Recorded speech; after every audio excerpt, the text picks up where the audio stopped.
சென்னை தான். அதுக்கப்புறம் தான் நீங்க வந்து சிவில் இதுல ஐஆர்எஸ் அது ஒரே எக்ஸாம்.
சரி மேடம் மேடம்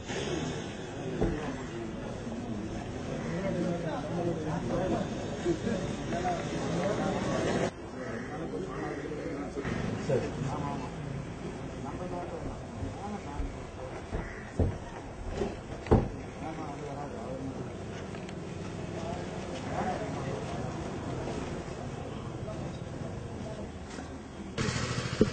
அன்று தமிழனாய் திரு ராஜீவ்காந்தியின் அவர்கள் படுகொலை என் மனதில் ஒரு குற்ற உணர்வை ஏற்படுத்தியது. இன்று இந்தியனாய் இலங்கையில் தமிழர்கள் படுகொலை செய்யப்படுவதை என்னால் ஒன்றும் செய்ய முடியவில்லை என்ற என் மனதில் இயலாமையும் அதே போன்ற ஒரு குற்ற உணர்வையும் ஏற்படுத்தியுள்ளது. அந்த குற்ற உணர்வின் வெளிப்பாடே இந்த உண்ணாவிரதம்.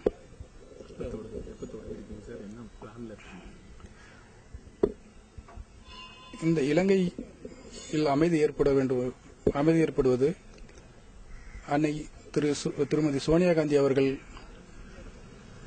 கையில் உள்ளது என்று நான் நம்புகிறேன். அவர்கள் நினைத்தால் நிச்சயம் அங்கு இலங்கையில் அமைதி ஏற்படும். அவர்கள் அதை செய்வார்கள் என்று நம்புகிறேன்.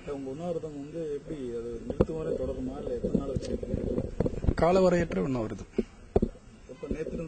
நேற்றிலிருந்து துவங்கி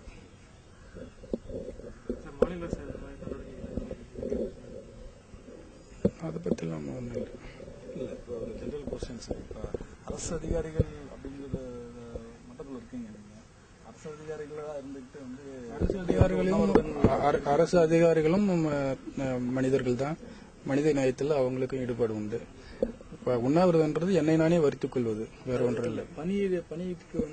பணிக்கு அதுல எந்த தடங்களும் இல்லையே. உண்ணாவிரதம் நான் என்னையே வருத்திக்கிறேன், அதான பண்றேன். நான் எந்த விதத்திலையும் போய் யாருக்கும் இடைஞ்சலா இல்லையா?